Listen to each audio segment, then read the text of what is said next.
اب اس سلسلہ میں میں اختصار سے سمجھا دیتا ہوں کہ یہاں کس طرح ایک ہی آیت کے اندر اجتہاد ہے سیدہ فاطمہ رضی اللہ تعالی عنہا کا اور حضرت سیدنا صدیق اکبر رضی اللہ تعالی عنہ کا، اور ایسے ہی حدیث کے لحاظ سے تو قرآن مجید برہان رشید کے 4 پارے کے اندر جہاں رب ذوالجلال کا یہ فرمان ہے یوصیکم اللہ فی اولادکم للذکر مثل حظ الانثیین، اور آگے جا کر پھر وَإِن كَانَتْ وَاحِدَةً فَلَهَا النِّصْفُ، یہ جو آیت ہے جس پر آپ کو کسی نے یہ بتایا کہ یہ بات ایک ہی آیت ہے مقابلے میں ہے ہی نہیں، تو یہاں تو آیت سے ثابت ہے ان کا حق، یہ تو اجتہاد سے ثابت کرنا ہی صحیح نہیں، اجتہاد تھا ہی نہیں۔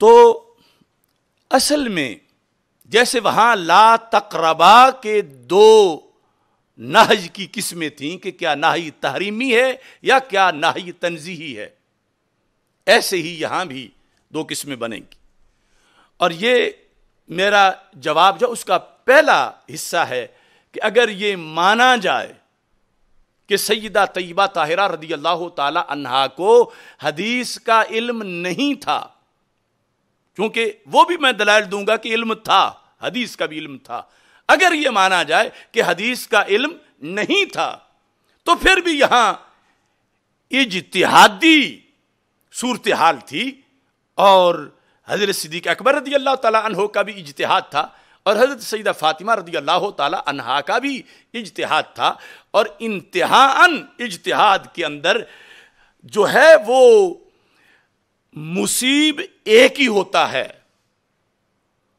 تو کس طرح؟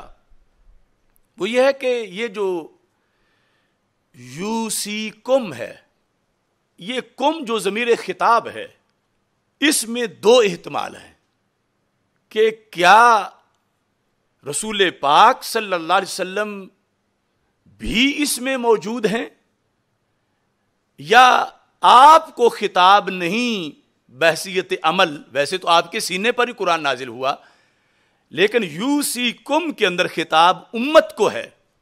اب اس کا نتیجہ کیا نکلے گا؟ اگر یوصیکم میں رسول اکرم صلی اللہ علیہ وسلم کو بھی خطاب ہو تو پھر جیسے دوسرے لوگوں کی وراثت بٹتی ہے تو رسول اکرم صلی اللہ علیہ وسلم کی وراثت بھی بٹے گی، کہ جس طرح وہاں ہے للذکر مثل حظ الانثیین، اور وَإِن كَانَتْ وَاحِدَةً فَلَهَا النِّصْفُ، تو اس طرح رسول پاک صلی اللہ علیہ وسلم کے وصال کے بعد آپ کی وراثت میں بھی یہ قانون چلے گا۔ اور اگر یوصیکم میں خطاب صرف امت کو ہے اور رسول اکرم نور مجسم شفیع معظم صلی اللہ علیہ وسلم اس میں خطاب میں مراد نہیں ہیں، تو پھر یہ ہے کہ یہ آیت ہی بتا رہی ہے کہ اوروں کی وراثت کا یہ قانون ہے وَإِن كَانَتْ وَاحِدَةً فَلَهَا النِّصْفُ۔ سرکار دو عالم صلی اللہ علیہ وسلم کی وراثت مال تو ہے ہی نہیں کہ اس میں یہ قانون چلے۔ اب اس میں تھوڑی سی یہ وضاحت کر لوں کہ قرآن مجید میں کوئی ایک ضابطہ نہیں ہے کہ ہمیشہ جب کم آئے تو اس سے مراد امتی ہوتی ہے، یا ہمیشہ اس میں سرکار دو عالم صلی اللہ علیہ وسلم ہی ساتھ مراد ہوتے ہیں۔ نہیں، کہ صرف امت ہو، امت بھی ہو اور رسول اکرم صلی اللہ علیہ وسلم بھی مراد ہوں، جس طرح کہ کتب علیکم الصیام یا ایھا الذین آمنوا کتب علیکم الصیام، یہ جو کم ہے اس کم کے اندر خطاب رسول پاک صلی اللہ علیہ وسلم کو بھی ہے اور ساتھ ساری امت کو بھی ہے، جو اس وقت تھے ان کے ذریعے سے ہم تک خطاب پہنچا، اگلی نسلوں تک جائے گا۔ اب یہاں روزہ صرف امت پر ہی فرض نہیں کیا گیا بلکہ رسول اکرم صلی اللہ علیہ وسلم سمیت پوری امت پہ فرض کیا گیا۔ یہ ایک مثال اس کی ہے۔ ایسے ہی اس کی جو دوسری مثال موجود ہے، وہ آیات تو بہت تفصیلاً ان میں تذکرہ ہے، لیکن میں ایک پڑھتا ہوں۔ وَاعْلَمُوا أَنَّ فِيكُمْ رسول اللہ، جان لو کہ تمہارے اندر اللہ کے رسول صلی اللہ علیہ وسلم موجود ہیں. یہ رب ذوالجلال صحابہ کو فرما رہا تھا. وَاعْلَمُوا أَنَّ فِيكُمْ رَسُولَ اللَّهِ لَوْ يُطِيعُكُمْ فِي كَثِيرٍ مِّنَ الْأَمْرِ لَعَنِتُّمْ، کہ اگر وہ بہت سے معاملات میں تمہاری رائے مان لیں تو تمہیں مشکل ہو جائے گی. وَاعْلَمُوا أَنَّ فِيكُمْ رَسُولَ اللَّهِ. اب یہاں تھوڑے سے سینس رکھنے والے کو بھی پتا ہے کہ جب صحابہ کو بتایا جا رہا ہے کہ تم میں اللہ کے رسول صلی اللہ علیہ وسلم موجود ہیں، تو یہاں سرکار کو نہیں بتایا جا رہا، صحابہ کو بتایا جا رہا. تو یہاں بالیقین خطاب صرف صحابہ کرام رضی اللہ تعالی عنہم کو ہے. کم کے اندر رسول پاک صلی اللہ علیہ وسلم یہاں مراد نہیں ہے اور اس خطاب میں داخل نہیں ہے. یہ جو یوسیکم ہے اس کی طرف آتا ہوں. یوسیکم، اس میں دو آراء ہیں. ایک اجتہاد حضرت صدیق اکبر رضی اللہ تعالیٰ عنہ کا تھا، دوسرا اجتہاد سیدہ فاطمہ رضی اللہ تعالیٰ عنہ کا تھا. سیدہ فاطمہ رضی اللہ تعالیٰ عنہ کا اجتہاد یہ تھا کہ جیسے کتب علیکم الصیام میں کم میں رسول پاک صلی اللہ علیہ وسلم اور ساری امت کو حکم ہے، ایسے یوسیکم میں بھی رسول پاک صلی اللہ علیہ وسلم اور ساری امت کے لیے حکم ہے. تو جب باقی کی وراثت بٹے گی تو سرکار دو عالم صلی اللہ علیہ وسلم کی وراثت بھی بٹے گی. وَإِن كَانَتْ وَاحِدَةً فَلَهَا النِّصْفُ، کہ اگر پیچھے صرف ایک ہی صاحبزادی ہو تو انہیں نصف ملے گا. تو انہوں نے سمجھا کہ یہ سب کا قانون ہے. یہ تھا، آیت ایک ہی تھی. اگرچہ ابھی حدیث کو مان لو کہ پتہ نہیں تھا، سیدہ پاک رضی اللہ تعالی عنہا کو صرف آیت کا پتہ تھا، مگر جو اس سے ان کا استدلال تھا وہ استدلال کم کے اندر رسول پاک صلی اللہ علیہ وسلم کے مراد ہونے کے رائے کے اوپر استدلال تھا. اور دوسری طرف حضرت سیدنا صدیق اکبر رضی اللہ تعالیٰ عنہ کا استدلال تھا کہ یہ یوسیکم، یہ وہ کم ہے جو وَاعْلَمُوا أَنَّ فِيكُمْ رَسُولَ اللَّهِ، اس آیت کی طرح کہ وہاں صحابہ تو مراد ہیں، سرکار مراد نہیں ہے. تو یوسیکم میں حضرت صدیق اکبر رضی اللہ تعالیٰ عنہ کا اجتہاد یہ تھا کہ اس آیت کے اندر باقی سب کے لیے یہی پالیسی ہے، یہی قانون ہے، لِلذَّكَرِ مِثْلُ حَظِّ الْأُنثَيَيْنِ، اور یہی قانون ہے وَإِن كَانَتْ وَاحِدَةً فَلَهَا النِّصْفُ. مگر رسول اکرم نور مجسم شفیع معظم صلی اللہ علیہ وسلم کے لحاظ سے یہ حکم نہیں، چونکہ کم کا خطاب صرف صحابہ کو ہے، سرکار کو نہیں.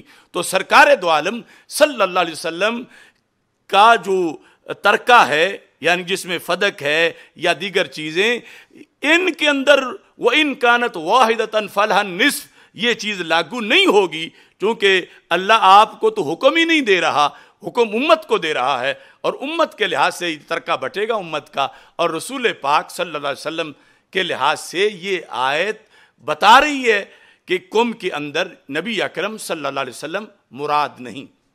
اب آیت جو صاحبزادہ طیب صاحب قانون بیان کر رہے تھے، تو اس کے مقابلے کے اندر میں نے آیات سے ثابت کیا، اور پہلے ولا تقربا سے ثابت کیا.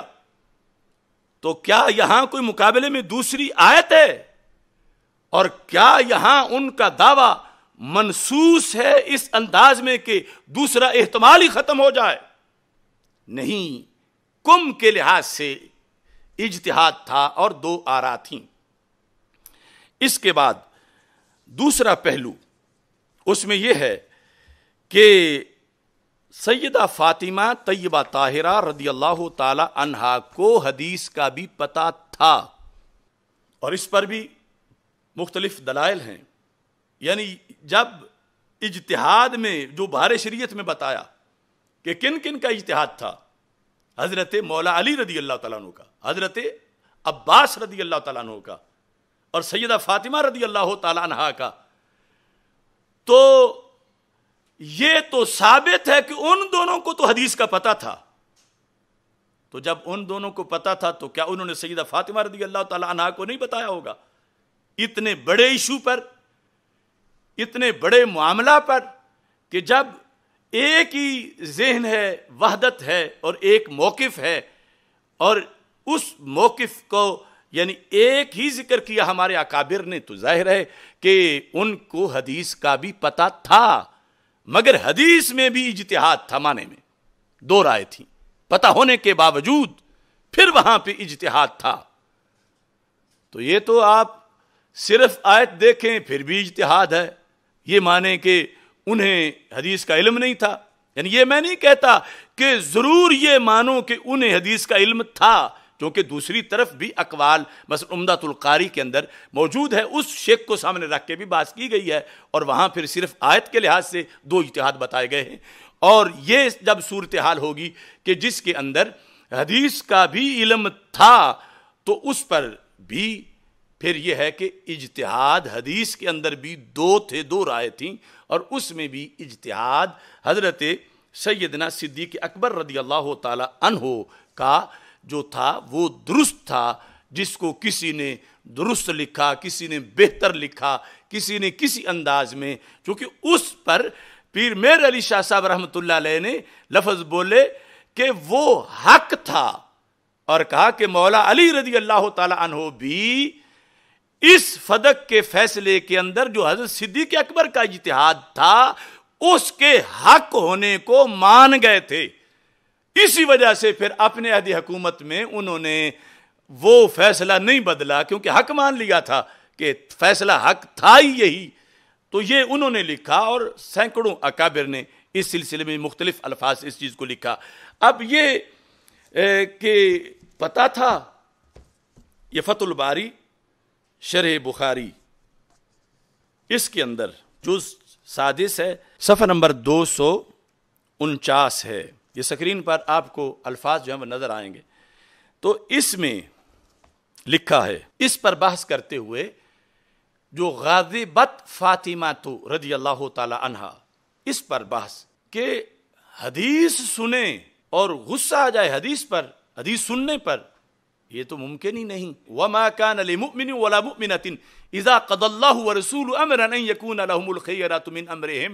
قرآن کہتا ہے یہ تو عام مومنہ کی بھی شان نہیں ہے کہ اللہ اور اللہ کے رسول علیہ الصلوۃ والسلام کا کوئی فیصلہ سنیں، حکم سنیں، تو آگے سے انہیں غصہ آئے، وہ اپنی بات کریں۔ یہ تو عام مومنہ کے بارے میں بھی نہیں، تو کیسے تصور کیا جا سکتا ہے سیدۃ النساء، خاتون جنت سیدہ فاطمہ الزہرا رضی اللہ تعالی عنہا سے کہ حدیث ایک ہی مطلب تھا اور وہ حدیث کا پہلے پتہ نہیں تھا، اور حدیث سنی تو حدیث سننے پر وہ غصے میں آ گئیں؟ ایسا نہیں۔ اب یہاں پر ان کے لفظ سنو، اما سبب غضبها مع احتجاج ابی بکر رضی اللہ تعالی عنہ بالحدیث المذکور فلاعتقادها تأویل الحدیث علی خلاف ما تمسک بھی ابو بکر رضی اللہ تعالی عنہ۔ یعنی یہ اگر نہیں کہا جائے گا تو وہ بہت بڑا معاملہ بن جائے گا کہ حدیث سن کر تو عام مومنہ جو ہے اس کو غصہ نہیں آتا، تو یہاں پھر سیدہ پاک رضی اللہ تعالی عنہا کو کے بارے میں جو لکھا ہے غاضبت، تو کیوں ایسا ہے؟ تو اس کے لحاظ سے کہتے ہیں فعل اعتقادها، ہا کا مرجع ہے سیدہ فاطمہ رضی اللہ تعالی عنہا، ما احتجاج ابی بکر، عربی زبان میں یہاں احتجاج سے مطلب ہے استدلال کرنا، دلیل پیش کرنا، کہ جب احتجاج کیا یعنی دلیل کے طور پر حدیث پیش کی حضرت صدیق اکبر رضی اللہ تعالی عنہ نے، تو حضرت سیدہ فاطمہ رضی اللہ تعالی عنہا کو کیوں غصہ آیا؟ اس پر کہتے ہیں فلاعتقادها تأویل الحدیث علی خلاف ما تمسک بھی ابو بکر رضی اللہ تعالیٰ عنہ، کہ وہ حدیث کو پہلے جانتی تھیں اور حدیث کے اندر بھی ان کا عقیدہ تھا۔ فلاعتقادها یعنی صرف معمولی خیال نہیں، ان کی رائے عقیدے کی حد تک پہنچی ہوئی تھی اس حدیث کے اندر کہ اس کا یہ معنی ہے، وہ نہیں جو حضرت صدیق اکبر رضی اللہ تعالیٰ عنہ لے رہے ہیں. یہ اس حدیث کے لحاظ سے وہ اعتقاد رکھے ہوئے تھیں. تو پتہ چلا کہ حدیث کا پہلے پتہ تھا، اور اس حدیث کے اندر بھی ان کا ایک موقف تھا، اپنا ایک رائے تھی، اور وہ اجتہادی رائے تھی، خلوص کے ساتھ، للہیت کے ساتھ، صرف اور صرف قرآن و سنت کے الفاظ سامنے رکھتے ہوئے. لیکن حضرت صدیق اکبر رضی اللہ تعالی عنہ کا جو اجتہاد تھا، وہ میں ابھی بتاتا ہوں کہ کس طرح دو اجتہاد تھے، وہ اور تھا. اب یہاں پر اگر علم نہیں تھا تو پھر دو اجتہاد آیت میں ہم نے بتا دیے کم کے اندر. اگر علم تھا جس طرح یہاں مانا گیا کہ یعنی کہ فوراً اسی وقت انہوں نے کوئی موقف بنا لیا، وہ موقف پہلے حدیث جانتی تھیں، موقف بنائے ہوئے تھیں. اور اگر یہ بھی مانا جائے کہ چلو فوراً ذہن میں آ گیا، جب حدیث پیش ہوئی پہلے نہیں جانتی تھی، اسی وقت ذہن میں، اسی وقت حدیث سن کے فَلِاعْتِقَادِهَا انہوں نے یہ یقین کر لیا، اعتقاد بنا لیا اپنا کہ اس کا تو یہ معنی ہے، تو پھر بھی اجتہاد تو پایا گیا نا. اگر پہلے سے جانتی تھی پھر بھی اجتہاد پایا گیا. اگر اس وقت کے لحاظ سے یہ کہہ رہے ہیں فَلِاعْتِقَادِهَا تأویل الحدیث علی خلاف ما تمسک بھی ابو بکر رضی اللہ تعالی عنہ، کہ وہ حضرت ابو بکر صدیق رضی اللہ تعالی عنہ کے موقف کے مقابلے میں، اس کے برخلاف ایک موقف رکھتی تھیں حدیث کے اندر. تو پھر بھی یہاں دو موقف آئے ایک ہی حدیث میں. یہ دو اجتہاد ہیں، اور ان میں سے پھر ساری امت نے اس وقت تسلیم کیا کہ جو موقف حدیث میں بھی سیدنا صدیق اکبر رضی اللہ تعالی عنہ کا ہے، وہی موقف برحق ہے، اور اس کی حقیقت پر ہی سب نے دستخط کیے. اب یہ کس طرح ہے کہ جو حدیث شریف ہے، نبی اکرم نور مجسم شفیع معظم صلی اللہ علیہ وسلم کا فرمان، وہ ہے نحن الانبیاء لا نرث ولا نورث. ہم انبیاء ہیں، ہم نہ وارث بنتے ہیں نہ وارث بنائے جاتے ہیں. تو یہ حدیث جانتے ہوئے یا فوراً اس کے سامنے آنے پر یہ رائے تھی خلوص کے ساتھ، لالچ سے نہیں، معاذ اللہ، 100% غیر جانبدار ہو کے وہ دلائل کو سامنے رکھ کے انہوں نے سوچا کہ یہاں جو ہے نا کہ ورثہ نہیں بنتا، تو فلاں فلاں چیزیں ہیں جو ورثے میں نہیں آئیں گی. فدق تو ان سے مستثنا ہے، فدق تو ورثے میں آئے گا، باقی چیزیں نہیں آئیں گی. یہ ان کا موقف تھا حدیث میں کہ باقی ساری چیزوں میں وراثت نہیں چلے گی مگر فدق میں وراثت چلے گی. اور حضرت صدیق اکبر رضی اللہ تعالی عنہ کا یہ موقف تھا کہ نہ اور کسی چیز میں وراثت چلے گی، یعنی جو مال ہے، زمین ہے، باغ ہے کوئی، نہ فدق میں چلے گی. وراثت صرف نبوت کا جو فیضان علم ہے اس کی جائے گی آگے. اور باقی جس طرح اموال ہیں، فدق بھی اسی طرح ہی. یہ بیت المال میں، یعنی جس طرح رسول پاک صلی اللہ علیہ وسلم اس کا فیصلہ آپ نے جو رکھا، اور آگے سرکار کے ملک میں جاتا تو آگے ورثہ بنتا.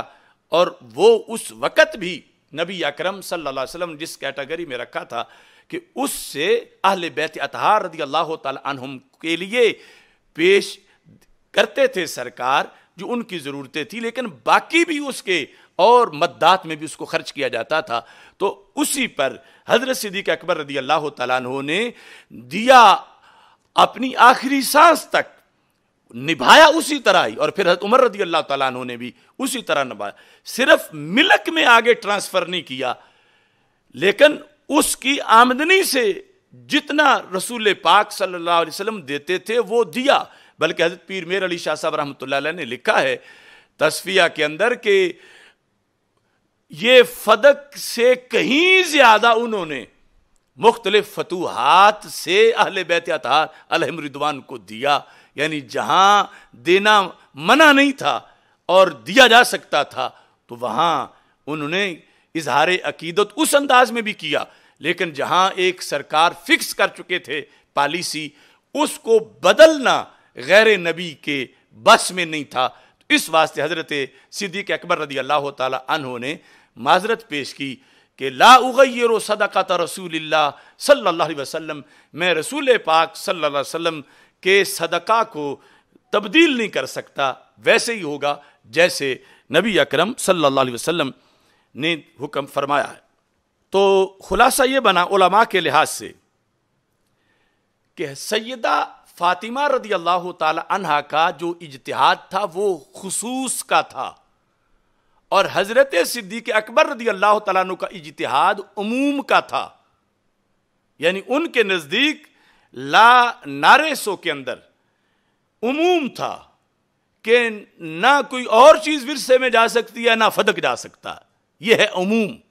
اور خصوص کیا ہے کہ باقی چیزیں تو نہیں جا سکتی مگر فدق جا سکتا. یہ دو آراء تھیں ایک ہی حدیث میں مقابلے کے اندر. یہ تھا اجتہاد حدیث کے اندر، پہلے اجتہاد آیت کے اندر. اور یہاں پر وَكَأَنَّهَا اعتقدت تخصیص العموم فی قولہ لا نورث، کہ ان کا یہ نقطہ نظر تھا کہ لا نورث ہے، یہاں تخصیص ہے، مطلقاً یہ عام نہیں کہ کوئی چیز بھی نہیں آئے گی ورثے میں، فدق کے علاوہ ورثہ نہیں بنے گا، فدق ورثہ بنے گا. یہ ان کا نظریہ تھا. لا یمتنع ان تورث عنہ، اس کے جو منافع ہیں وہ بطور وراثت دیے جا سکتے ہیں ملک میں فدق کے. یہ ان کی رائے تھی. وتمسک ابو بکر بالعموم، حضرت ابو بکر صدیق رضی اللہ تعالی عنہ کا جو تمسک تھا، ان کا جو اجتہاد تھا وہ عموم کا تھا کہ کوئی چیز بھی رسول پاک صلی اللہ علیہ وسلم کی وراثت ورثہ نہیں بنے گی، نہ ہی فدق نہ ہی دوسری کوئی چیز. اب یہ امام ابن حجر عسقلانی کہتے ہیں صاحب اب آپ یو ٹرن لیں گے تو کس کس سے یو ٹرن کروائیں گے؟ واختلفا فی امر محتمل للتاویل، کہتے ہیں کہ دونوں کا اختلاف ہو گیا. کس کس کا؟ سیدنا صدیق اکبر رضی اللہ تعالیٰ عنہ کا اور سیدہ صدیقہ کبریٰ سیدہ فاطمہ رضی اللہ تعالیٰ عنہا کا. کس میں؟ فی امر محتمل، اس امر میں جس میں تاویل کا احتمال تھا. یعنی حضرت فاطمہ رضی اللہ تعالی عنہا جس چیز کا دعویٰ کر رہی تھیں استدلال، لفظوں میں اس کا بھی احتمال تھا، یہ نہیں کہ اس کا احتمال نہیں تھا. اور حضرت صدیق اکبر رضی اللہ تعالیٰ عنہ جو دعویٰ کر رہے تھے اس کا بھی احتمال تھا. تو یہ تھا جس کو علامہ احمد سعید کاظمی شاہ صاحب رحمہ اللہ تعالیٰ نے فرمایا کہ اس لیے ناراض نہیں تھیں کہ حدیث کیوں سنائی ہے، اس لیے یہ صورتحال، یعنی وہ ناراض کا لفظ بھی نہ بولو، یعنی جو انہوں نے بولا کبیدہ خاطر، یعنی جس طرح دل میں ایک رنجش سی تھی کہ کس لیے کہ میرے اجتہاد سے حضرت صدیق اکبر رضی اللہ تعالی عنہ یہ سمجھ گئے کہ ان کے دل میں یہ افسوس ہے کہ میرا اجتہاد، یعنی صدیق اکبر رضی اللہ تعالیٰ عنہ فرما رہے ہیں میرا اجتہاد ان کے اجتہاد سے بہتر کیوں ہے، تو اس واسطے میں چلا جاتا ہوں اور میں جا کے ان کی دلجوئی کے لیے یہ ان کو اس معاملے میں جو وہ کبیدہ خاطر ہوئی ہیں تو فیصلہ وہی ہے کہ اجتہاد حضرت صدیق اکبر رضی اللہ تعالی عنہ کا مانا گیا، امت نے بالاتفاق اسے تسلیم کیا، فیصلہ وہی ہوا. لیکن اس کے باوجود وہ دلجوئی کے لیے چلے گئے. تو یہ ایک مختصر سا تبصرہ اس پر میں نے کیا ہے، جس پر میرے پاس بہت سا مواد یعنی حقائق اور دلائل جو ہیں وہ موجود ہیں. اس کے ساتھ سردار صاحب نے مجھے یہ بھی فرمایا، میری ایک اور غلطی نکالی، ایک اور گستاخی بقول ان کے معاذ اللہ. پہلے میں بھی انہوں نے توجہ نہیں کی یعنی کی طرف اور نہ ہی عبارت کی طرف. دوسری انہوں نے یہ بتاتے ہوئے کہ تمہارا معاملہ اور ہے، میرا معاملہ اور ہے، انہوں نے اس کے اندر یہ الفاظ بولے. یہ آپ کلپ سن لیں اس سلسلہ کے اندر. اور پھر علامہ جلالی صاحب نے ایک جگہ یہ بھی فرمایا، یہ بھی کہا کہ حضرت صدیق اکبر رضی اللہ تعالی عنہ نے ان کو باغ فدق نہ دے کر ان کو لقمہ حرام کھانے سے بچا لیا. تو آپ خود ہی سوچیں علامہ جلالی صاحب، کیا یہ انداز بیان ٹھیک ہے؟ کیا وہ لقمہ حرام کھانے پہ تلی ہوئی تھی کہ آپ اس طرح کہہ رہے ہیں کہ حضرت صدیق اکبر نے ان کو حرام کھانے سے بچا لیا؟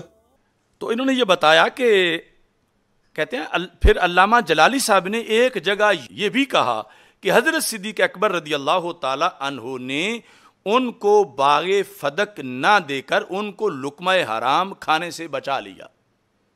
اب اس پر آگے مفہوم مخالف لے کر انہوں نے بہت بڑا ایک نیا اضطراب پیدا کرنے کی کوشش کی. وہ کیا ہے؟ کیا وہ لقمہ حرام کھانے پہ تلی ہوئی تھی کہ آپ اس طرح کہہ رہے ہیں؟ تو اس سلسلہ میں پہلے تو جہاں یہ گفتگو ہوئی وہ میں آپ کو ویڈیو سناتا ہوں اور پھر اس پہ بات کرتا ہوں. الکوثر الجاری الی ریاض احادیث البخاری، امام احمد بن اسماعیل شافعی ثم الحنفی، ان کے لحاظ سے بتاتا ہوں کہ جب سیدہ طیبہ طاہرہ رضی اللہ تعالی عنہا نے مطالبہ کر ہی دیا تھا تو حضرت صدیق اکبر نے کیوں نہ دیا؟ نہ دینا حضرت صدیق اکبر رضی اللہ تعالیٰ عنہ کا اسے کن لفظوں میں ذکر کریں؟ یہ شرق و غرب میں بند کان کھولنے کے لیے میں یہ جملے بول رہا ہوں. صفحہ نمبر 88 جلد نمبر 6. قلت لم یکن فعل ابی بکر رضی اللہ تعالی عنہ معہا، ہا کا مرجع سیدہ طیبہ طاہرہ رضی اللہ تعالی عنہ، لم یکن فعل ابی بکر ایذاء شرعا، یعنی مطالبہ نہ مان کے، مال نہ دے کے، فدق نہ دے کے، کہتے ہیں کہ یہ حضرت صدیق اکبر رضی اللہ تعالیٰ عنہ نے انہیں کوئی اذیت نہیں دی، شرعی طور پر انہیں کوئی اذیت، سیدہ طیبہ طاہرہ رضی اللہ تعالی عنہا کو کوئی اذیت نہیں دی. کیا ہے پھر یہ عمل، اس کو کیا کہیں گے؟ کہتے ہیں فَإِنَّهُ دَلَّهَا عَلَى الصَّوَابِ، اِنَّهُ صدیق اکبر رضی اللہ تعالی عنہ نے دَلَّهَا، دَلَّ يَدُلُّ رہنمائی کرنا، رہنمائی کی سیدہ طیبہ طاہرہ رضی اللہ تعالی عنہا، سیدہ فاطمہ رضی اللہ تعالی عنہا کی رہنمائی کی، کدھر؟ علی الصواب، درست نظریے پر، دلہا علی الصواب، رہنمائی کی، رہنمائی کی نسبت حضرت صدیق اکبر رضی اللہ تعالیٰ عنہ کی طرف ہے اور ان کے اس کام کو درست جہت کی طرف لگانا قرار دیا جا رہا ہے. ہاں سیدہ محترمہ طیبہ طاہرہ رضی اللہ تعالی عنہا ان کو کدھر؟ علی الصواب، ثواب کی طرف. یہ ایذا نہیں تھی، یہ تو رہنمائی تھی، سیدہ پاک کی رہنمائی ثواب کی طرف. اب میں پھر اپنی زبان سے لفظ نہیں بولوں گا، لیکن ان لوگوں کو دعوت فکر دیتا ہوں کہ جب یہ ثواب ہے درست فدق نہ دینا، تو اب دوسری جانب جو ہے ثواب سواد والا، اس کے مقابلے میں لفظ کیا ہوتا ہے کہ جو جہت سیدہ سے چھڑا کے انہیں اس جہت میں لے آئے، حضرت صدیق اکبر رضی اللہ تعالی عنہ. اب یہ امام کہتے ہیں وَلَوْ أَجَابَهَا إِلَى سُوَالِهَا، اگر صدیق اکبر رضی اللہ تعالی عنہ بھی وہی کر دیتے جو وہ مطالبہ فرما رہی تھیں تو کیا ہوتا؟ کہتے ہیں کانا معصیتن، پھر معصیت ہو جاتی، حضرت صدیق اکبر کی معصیت، ان کا عمل معصیت بنتا. اگر وہ سیدہ طیبہ طاہرہ کا مطالبہ تسلیم کر کے ان کو مال دیتے تو پھر کانا معصیتن، اور وہ کہتے ہیں من وجہین، دو وجہ سے معصیت تھی، دو وجہ سے۔ الاول مخالفات امر رسول اللہ صلی اللہ علیہ وسلم و ابطال صدقاتہ، کہ اس لیے معصیت بنتی کہ اللہ کے رسول علیہ السلام کے حکم کی خلاف ورزی ہو گئی ہے، تو وہاں تو یہ تو نہیں دیکھا جائے گا کہ انہی کی بیٹی کے کہنے پر کیا ہے، وہاں تو پہلے یہ دیکھا جائے گا کہ ان کا اپنا حکم کیا تھا۔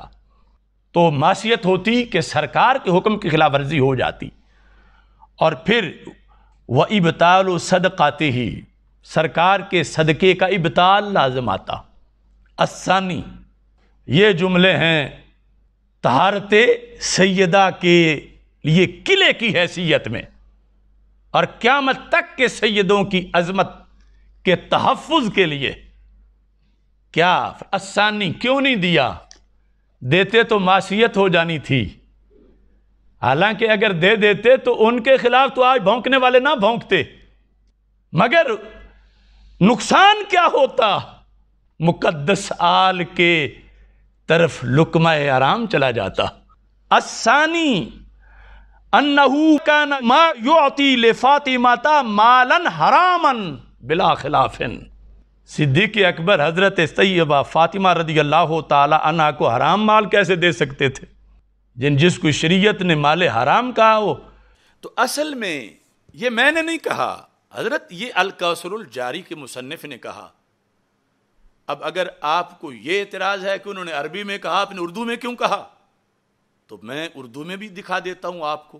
یہ ہے الکوثر الجاری، اس کا فیضان ہے جاری، جلد نمبر 6، اور یہاں پر اسی حدیث کے تحت صفحہ نمبر 88 پہ ایک سوال جواب کا ذکر ہے۔ تو میں اگر یہ جرم ہے میرا کہ میں نے اردو میں کیوں بتایا، جس طرح کہ علامہ غلام رسول سعیدی صاحب، اگرچہ بعض نظریات میں ہمارے بھی ان سے تحفظات ہیں، لیکن اس مسئلے میں ان کی زندگی میں جو بڑے بڑے یعنی مسائل سے انہیں رجوع کے لیے کہا گیا، لیکن یہ جو معاملہ ہے اس کے لحاظ سے کسی نے بھی ان کی کوئی غلطی یا نشاندہی یا کوئی آواز نہیں اٹھائی اور اس کو مانا گیا۔ تو اس لحاظ سے میں یہ بتانا چاہتا ہوں کہ یہ جو نعم الباری ہے علامہ غلام رسول سعیدی صاحب کی، اس کے اندر صفحہ نمبر 829 جلد نمبر 14 یہی فتح الباری کی عبارت انہوں نے وہاں بھی لکھی ہے کہ یہ جو علامہ احمد بن اسماعیل حنفی 893 ہجری ان کی تاریخ وصال ہے۔ تو میں پورا سوال جواب پڑھ دیتا ہوں۔ اب یہ میں بار بار کیمرے کے سامنے یہ کہہ رہا ہوں کہ یہ انہوں نے لکھا، یہ ان کی بات ہے۔ یہاں پر سوال و جواب کا جو ترجمہ انہوں نے کیا کہ میں نے یہی چیز کہی تھی حضرت مفتی محمد اشرف القادری صاحب سے کہ آپ ہی اس کا ترجمہ کر کے سمجھا دیں لوگوں کو کہ انہوں نے کیا لکھا ہوا ہے۔ اور یہ میں آپ کو بھی دوسری درخواست پیش کر رہا ہوں کہ تصفیہ کے بعد آپ بھی اس صفحے پر جو سوال جواب لکھا گیا ہے اگلے کلپ میں آپ اس کا ترجمہ کر کے لوگوں کو سمجھائیں کہ اتنے بڑے حنفی امام نے اس حدیث کے تحت کیا لکھا ہے اور کس اعتراض کا جواب دیا ہے۔ میں نے تو اس کو بڑا اجمال میں رکھا، لیکن ان ساری چیزوں کی وضاحت کی ضرورت ہے، چونکہ ہمارے مخالفین ہماری کتابوں سے ہی اعتراض کرتے ہیں پڑھ کے، اور صرف یہ اندرونی مخالفین یعنی جو اپنے آپ کو مسلمان کہلواتے ہیں یہی نہیں، مستشرقین اور اورینٹلسٹ جو ہیں وہ بھی یہیں سے پڑھ کے مہارت حاصل کر کے علوم میں پھر اعتراض کرتے ہیں۔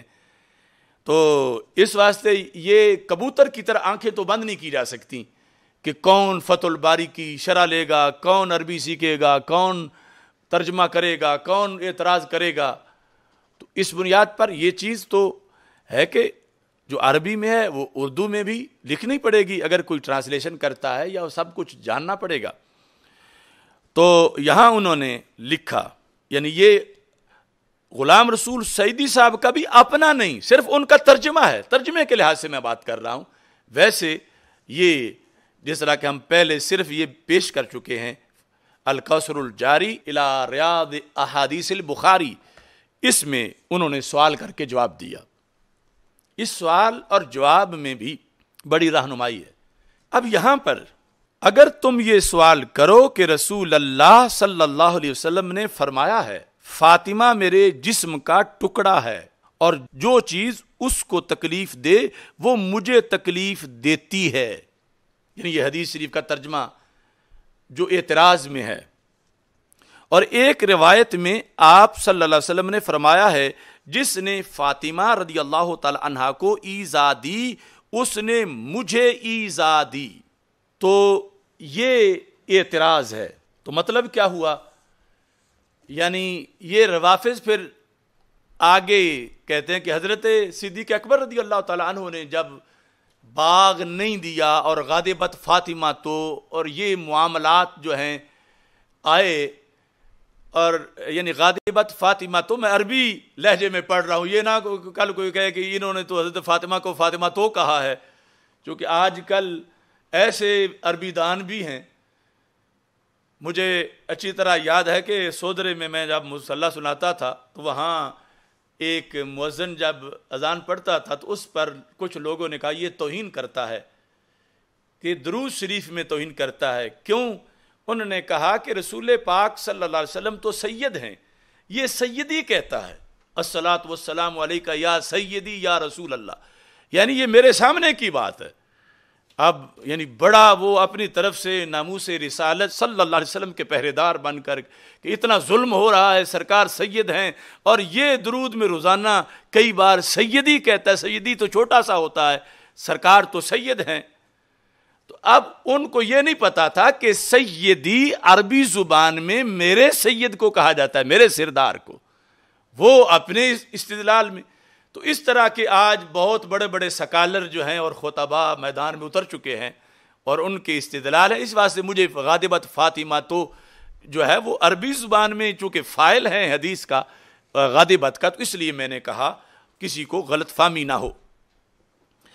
اب یہ اعتراض جو ہے جو حضرت صدیق اکبر رضی اللہ تعالی عنہ پر روافظ کرتے ہیں، آج معاذ اللہ ہم پہ بھی وہی کیا جا رہا ہے۔ کئی لوگ یہ حدیث ذکر کر کے تو آگے فوراً یعنی گستاخی ثابت کرنے کے لیے دیکھو سیدہ پاک رضی اللہ تعالی عنہا رسول پاک صلی اللہ علیہ وسلم کے جسم کا ٹکڑا ہیں، اور یہ دیکھو اس نے کیا کہہ دیا ہے۔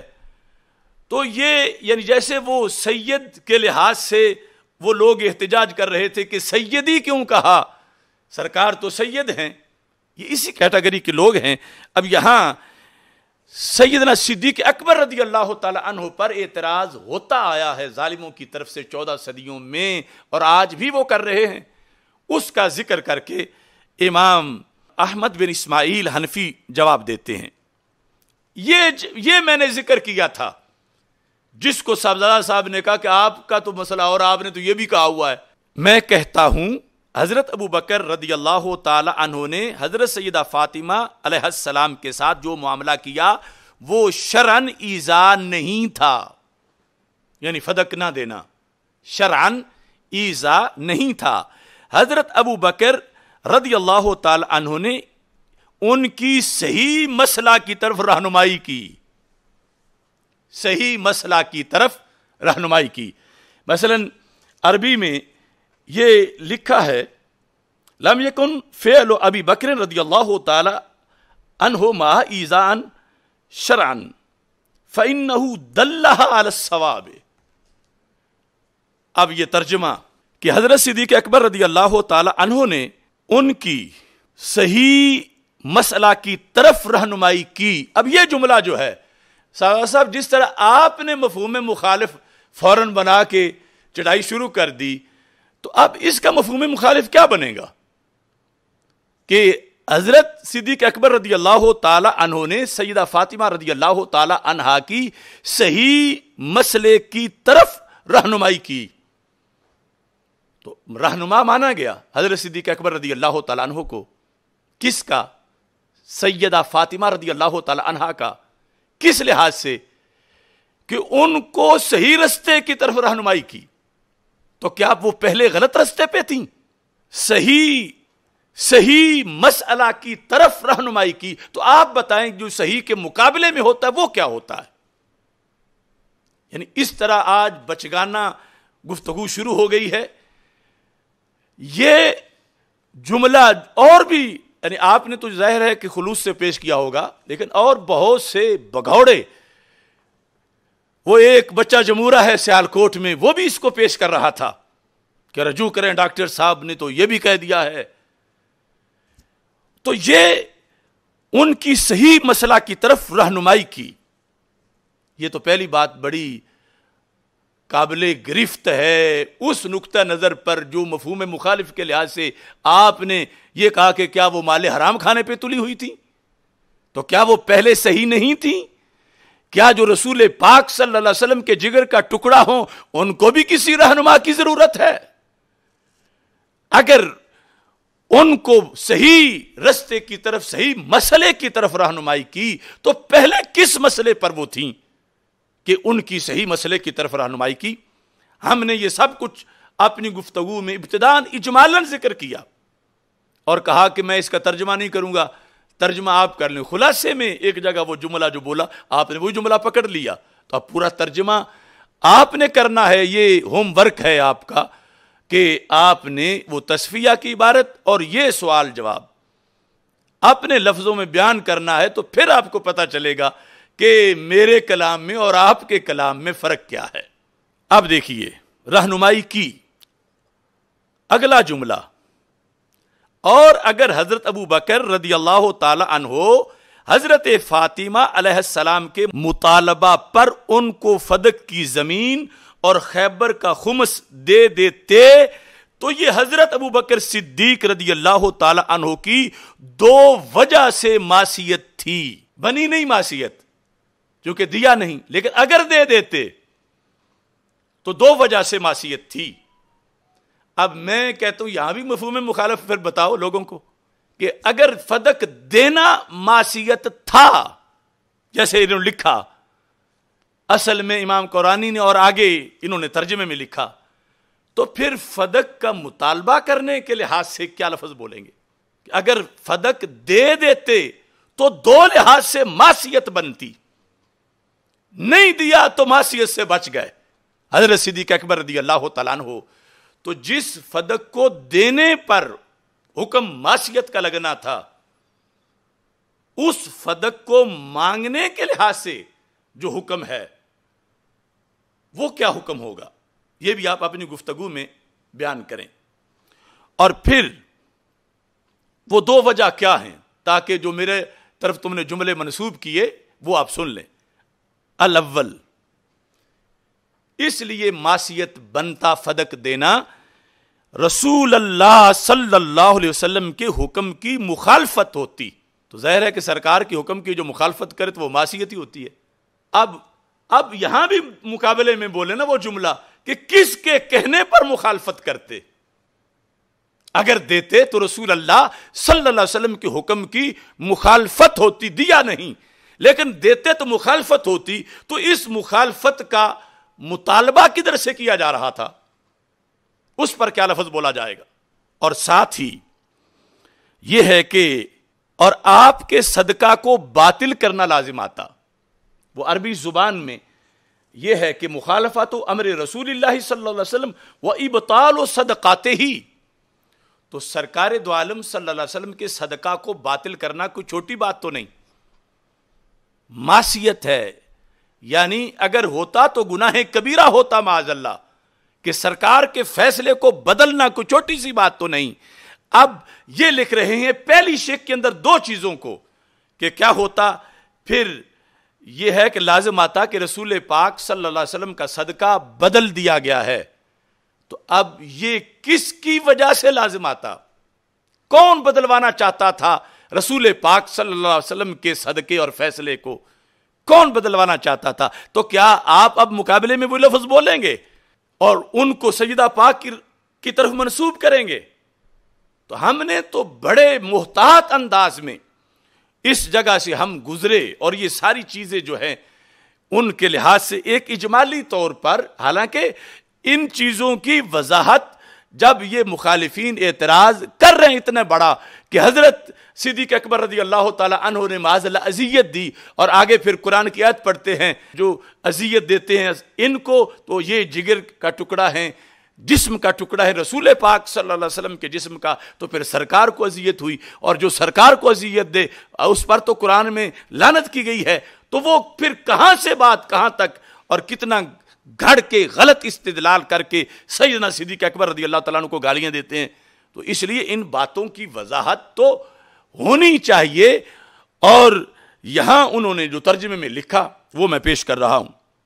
الثانی، یہ ہے جو آپ کہہ رہے تھے، میری طرف منسوب کر رہے تھے، الثانی کیوں نہ دیا فدق، دیتے تو معصیت ہو جاتی، کیوں نہ دیا؟ حضرت ابو بکر صدیق رضی اللہ تعالی عنہ حضرت فاطمہ رضی اللہ تعالی عنہا کو حرام مال دینے والے نہیں تھے۔ اب بتاؤ کہ حضرت صدیق اکبر رضی اللہ تعالی عنہ حضرت فاطمہ علیہ السلام کو حرام مال دینے والے نہیں تھے، تو اب وہ جملہ بولو مقابلے میں جو ادھر بولے، کیا وہ حرام مال پہ تلی ہوئی تھی؟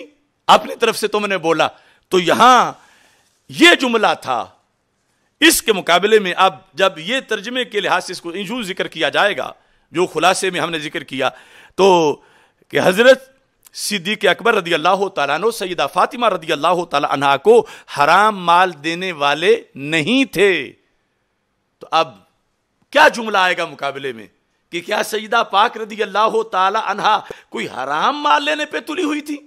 تو ہم نے تو مقابلے کا بیان ہی نہیں کیا، لیکن آپ نے وہ بیان کر کے مجھے کہا کہ اپنا انداز صحیح کرو، تو اب آپ کے ذمہ ہے، آپ نے صحیح انداز میں اس کا ترجمہ کرنا ہے اور لوگوں کو بتانا ہے، اور آپ نے تو یقیناً علمی انداز میں ذکر کیا، لیکن بہت سے بگھوڑے بے لگام، انہیں پتہ ہی نہیں کہ معاملات کیا ہیں، کہاں کی بات ہے، کتنا حساس مسئلہ ہے، کس حد تک کیا کیا حقائق لکھے ہوئے ہیں، اور وہ صرف جو ہے وہ اپنے وجدان کو اور اپنے مزاج کو ہی قرآن و سنت کا سارا مضمون سمجھے ہوئے ہیں۔ جو مجدد صاحب نے کہا تھا غیر مقلدین کو جواب دیتے ہوئے، جنہوں نے کہا تھا امام اعظم ابو حنیفہ کو تو صرف 17 حدیثیں یاد تھیں، تو آپ نے فرمایا چوآں کرمیں کے در سنگے نحاس، زمین و آسمان او ہماس، کہ ان لوگوں کی بات اس کیڑے جیسی ہے جو پتھر میں بند ہو، وہ سمجھتا ہے یہی زمین ہے یہی آسمان ہے، حالانکہ پتھر سے باہر کہاں اوپر آسمان ہے، لیکن وہ ہے پتھر میں بند۔ اب جن لوگوں کی علمی صلاحیت ایسے ہے، اب یہ جرح و تعدیل کی بات ہے، ہم کسی پہ تنقید نہیں کر رہے، جن کی علمی صلاحیت اس طرح کی ہے اور چاہتے یہ ہیں کہ ہمارا فرمایا ہوا مانا جائے، تسلیم کیا جائے، میں کسی معین ذات کے لحاظ سے نہیں کہہ رہا، یعنی آج سوشل میڈیا پر کئی ایسے لوگ عجیب و غریب داستان معصومیت کے دعوے، تقریریں کی جا رہی ہیں، قرآن و سنت سے بغاوت کی جا رہی ہے، اور ادھر کسی کی توجہ ہی نہیں کہ جو بغاوت کرتا ہے کرتا پھرے۔ اب یہاں یہ جو میرے ذمے لگا رہے تھے دوسری بات، وہ ایک تو میں نے اردو سے عربی سے دکھا دی، اور اب ان کے ذمے ہے کہ یہ اس کا ترجمہ کر کے سمجھائیں اور اس سے ان لوگوں کو بھی بتائیں۔ یہ برطانیہ میں اور باہر کچھ لوگ وہاں پر چونکہ جو ٹمپریچر ہے باہر رفض کا وہ زیادہ تیز ہے، اور جب ٹمپریچر باہر زیادہ تیز ہو، بندہ خود نہ بھی بدلے تو اسے گرمی محسوس ہونا شروع ہو جاتی ہے کہ اے سی کام نہیں کر رہا، حالانکہ اے سی بھی وہی ہے، بندہ بھی وہی ہے۔ اب گرمی کیوں لگ رہی ہے؟ ٹمپریچر باہر جو ہے وہ زیادہ ہیٹ ہو گئی ہے، تو اس بنیاد پر اب رفض کے لحاظ سے ٹمپریچر زیادہ ہے، تو صحیح بندے کو بھی لگنا شروع ہو گیا کہ یہ میں نے کوئی غلطی تو نہیں کر دی، ٹمپریچر زیادہ ہے اور اے سی کام کرنا چھوڑ رہے ہیں۔ اور اب اللہ کا فضل ہی ہے کہ جو ایمان کو سلامت رکھے گا. رسول پاک صلی اللہ علیہ وسلم کی نگاہ عنایت ہے اور خلفائے راشدین پنجتن پاک رضی اللہ تعالی عنہم کے فیوز و برکات ہیں. ویسے تو ان کی اپنی گفتگو میں تعارض ہے، یعنی جو یہ کہنا چاہتے ہیں کہ یعنی یہ کہہ کے کہ میں اب بدل رہا ہوں، یہاں اجتہاد تھا ہی نہیں، غلطی تھی ہی نہیں، اس کے بعد جب انہوں نے اپنا عقیدہ ظاہر کرنا چاہا، یہ جو معصومیت کے دعوے دار ہیں، تو اس میں انہوں نے وہی لفظ بولے کہ جو پہلے جن کا مفہوم لکھا ہوا تھا. اور یہ بھی ہے کہ یہ جو الفاظ انہوں نے اپنا عقیدہ بتاتے ہوئے بولے، اس کے لحاظ سے بھی ایک ریکویسٹ ہے. یہ میں پہلے آپ کو ان کا کلپ سناتا ہوں. جو ان سے خطائے اجتہادی کا صدور ناممکن مانتا ہے، وہ ان کو انبیاء سے افضل قرار دے رہا ہے، وہ ان کو رسولوں سے افضل قرار دے رہا ہے. اور میں برملا کہتا ہوں، میں کھل کر کہتا ہوں کہ جس شخص کا یہ عقیدہ ہو کہ انبیاء سے تو خطائے اجتہادی ہو سکتی ہے لیکن اہل بیت کرام رضی اللہ تعالی عنہم سے نہیں ہو سکتی، وہ غیر انبیاء کو انبیاء پر فضیلت دے رہا ہے. اور یہ شیعوں کا عقیدہ ہے. اہل تشیع یہ سمجھتے ہیں کہ انبیاء سے غلطیاں ہوتی رہی ہیں لیکن اہل بیت سے خطائے اجتہادی بھی نہیں ہو سکتی. یہ جن کو آپ نے شیعہ کہا، آپ کو پتا ہے کہ وہ کون کون لوگ ہیں؟ اور یہ آپ باہر بھی تحریک چلائیں تو کم از کم اس پر جو آپ نے کہا کہ یہ میں کھل کے کہتا ہوں، اس پر دستخط کرائیں. کتنے لوگ کرتے ہیں؟ اور پھر یہاں پاکستان کے اندر لا تعلقی اور رجوع تحریک میں، اور پھر وہ جو نیم رافضی ہیں جنہیں آج بالکل ہم نوالا اور ہم پیالہ بنایا جا رہا ہے، ان سے یہ سامنے رکھ کے دستخط تو کراؤ. وہ کاغذ ہی پھاڑ دیں گے، وہ نہیں مانیں گے اور کہیں گے ہم سنی ہیں، لیکن اس عقیدے کو ہم نہیں مانتے، ہمارا اپنا عشق ہے، اپنا مزاج ہے. اس بیماری کا علاج کون کرے گا؟ جس کے لحاظ سے آپ نے بھی کہا کہ ایسے کہنے سے بندہ شیعہ بنتا ہے، یعنی غیر نبی کو نبی کے برابر یا افضل ماننا، اس سے بندہ کیا ہو جاتا ہے؟ یعنی کفر کا ارتکاب کرتا ہے. لیکن پاکستان میں تو اب یہ روش ہی، اس کو تو محبت اہل بیت کہا جا رہا ہے، اور کوئی مفتی صاحب حرکت میں نہیں آ رہے. اتنا بڑا بگاڑ کہ جس سے خود رسول پاک صلی اللہ علیہ وسلم جس بات سے بڑے ناراض ہیں، خود سیدہ پاک رضی اللہ تعالی عنہا جس بات سے بڑے ناراض ہیں، تو وہ تو آج یہاں پر رائج کی جا رہی ہے. اور یہی ہمارا جرم ہے، اس کے سوا تو کوئی نہیں. کہ ہم نے کہا تھا یہ جو تم باتیں کر رہے ہو محبت اہل بیت رضی اللہ تعالیٰ عنہم کا، اس کو نام دے رہے ہو، یہ دھندا ہے کہ داتا صاحب کے نام پہ سواریاں بٹھا کے تم گامے شاہ لے جا رہے ہو.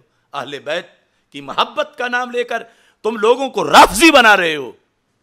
اس پر لوگ بپھرے ہمارے خلاف کہ سیدوں کی بے ادبی ہو گئی، یہ ہو گیا، وہ ہو گیا.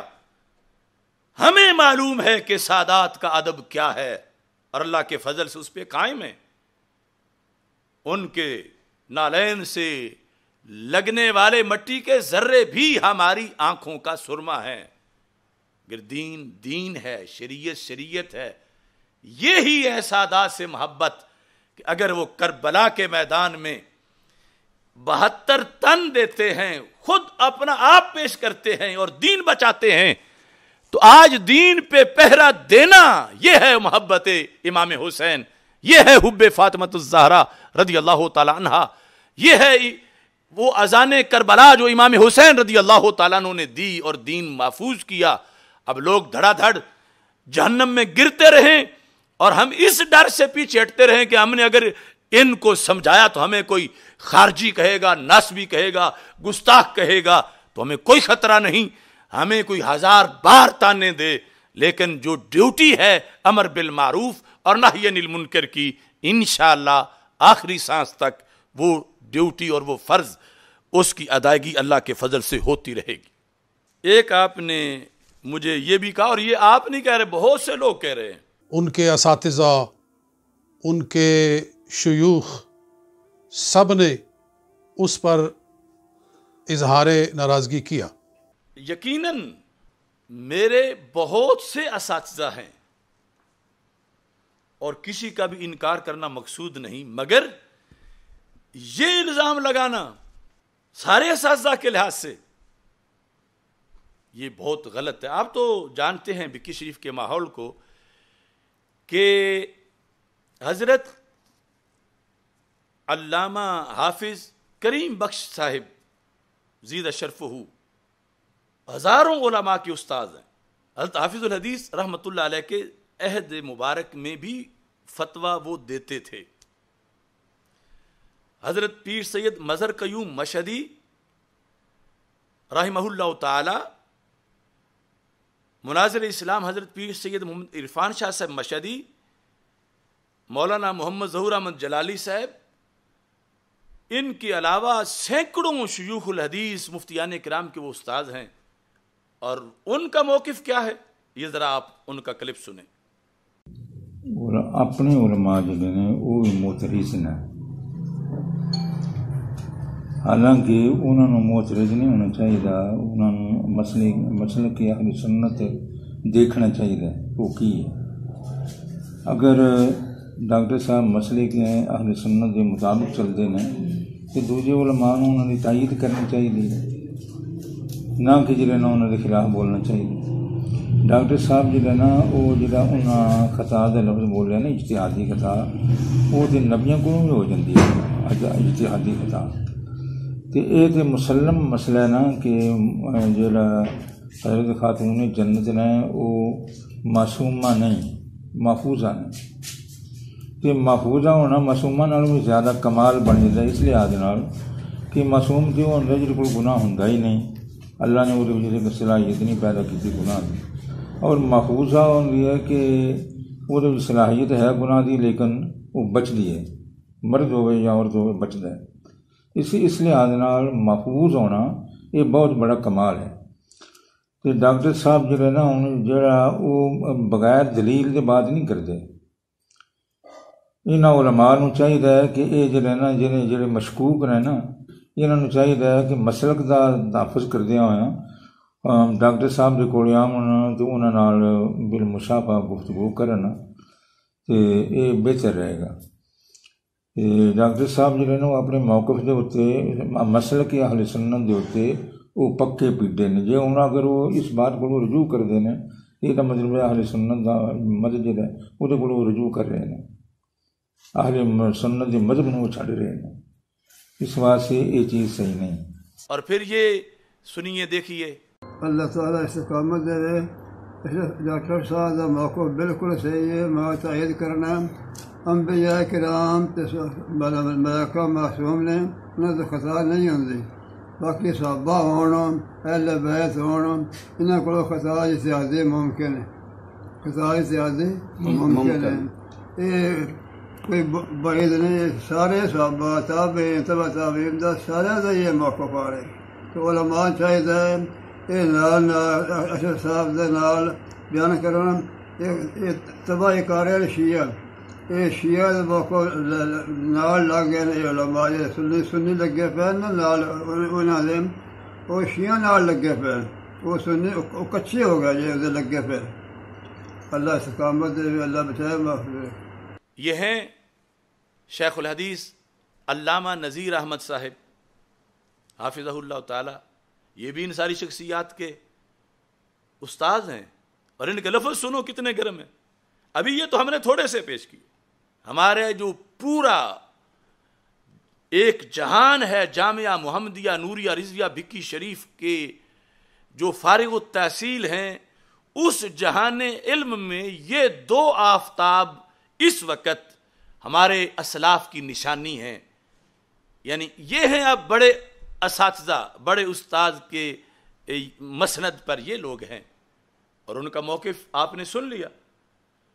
باقی یعنی میرے نزدیک تو یہ تھا کہ اگر میں غلطی کرتا تو مجھے خود اس کا اعتراف کر کے فوراً اس کی تصحیح کرنی چاہیے تھی کہ اگر مجھ جیسے بندے کو بھی سمجھانا پڑے اس مسئلے میں تو پھر اور کیا رہ جائے گا. میں خود اگر کوئی ایک سٹوڈنٹ بھی کہے کبھی کسی معاملہ میں کہ یہ غلطی ہوئی تو میں فوراً مانتا ہوں یہ غلطی ہوئی ہے. یعنی میں نہیں سمجھتا کہ اس سے میری شان میں کوئی فرق آ گیا ہے. پڑھاتے ہوئے تقریر میں ایسی ہمارے شاگردوں میں اتنی مثالیں ہیں اور ہم نے ایسی کوئی کچن کیبنٹ بنائی ہوئی نہیں کہ جس پر پابندی ہو کہ تم بول نہیں سکتے, تم ٹوک نہیں سکتے, تم غلطی نہیں بتا سکتے, بلکہ ہم نے انہیں کہا ہوا ہے کہ فرض ہے تم پہ, تمہیں غلطی نظر آئے تو تم بتاؤ کہ کہاں غلطی ہو رہی ہے. لیکن جب ہو چیز صحیح اور ہو مسلک اور اسی کے اندر عقیدے کی حفاظت ہو تو پھر وہاں جو ہے وہ معاملات ظاہر ہے اور طرح کے ہیں. دین دین ہے, شریعت شریعت ہے. آج اگر حضرت حافظ الحدیث رحمت اللہ علیہ زندہ ہوتے, خدا کی قسم میں 100% یقین سے کہہ رہا ہوں, وہ اپنا ہاتھ میری پشت پہ رکھتے. اس کندھے پہ انہوں نے ہاتھ رکھا تھا جب میں حفظ کے لیے خدمت میں حاضر ہوا. 30واں پارہ پڑھ کے ابھی یہ طے ہونا تھا کہ پورا کرنا حفظ یا آگے کتابیں شروع کرنی ہیں. آپ نے فرمایا تھا کہ ایک جو 30واں پارہ ہے آپ وہ حفظ کر کے پہلے آئیں. تو وہ میں نے 6-7 دنوں میں حفظ کیا.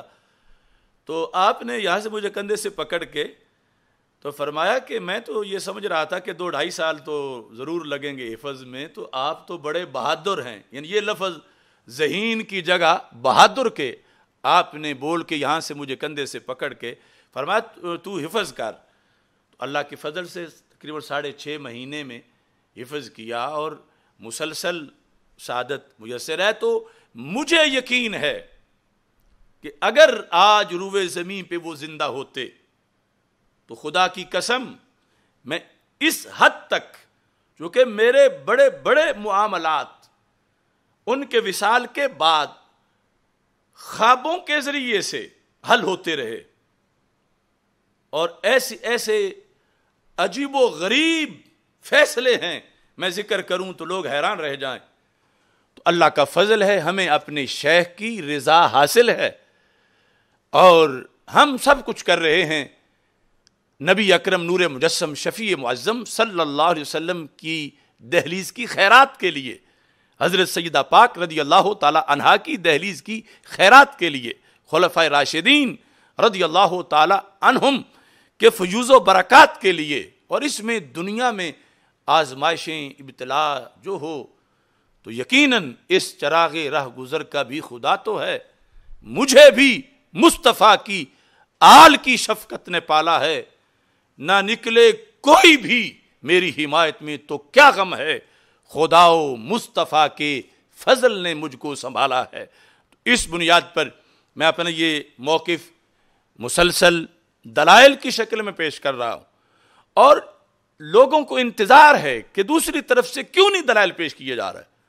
اگر کسی کے پاس کوئی دلیل ہے تو وہ لائیں سامنے, لوگوں کو پتہ چلے اور اس سے ہمیں بھی رہنمائی ملے کہ یہ تو تمہارے مطالعہ میں نہیں دلیل تھی اور یہ تو اس طرح ہے. تو دلیل کے سامنے جب ثابت ہو جائے کوئی چیز تو اعتراف ایک منصف مزاج عالم کی شان ہے کہ وہ اپنی غلطی کا اعتراف کرے. لیکن جس وقت صرف اور معاملات کی وجہ سے دباؤ ڈالا جا رہا ہو تو وہ ظاہر ہے کہ حق حق ہے اور حق کے لیے جان دینا بھی سعادت ہے اور وہ تھوڑی قیمت ہے حق کے تحفظ کے لحاظ سے.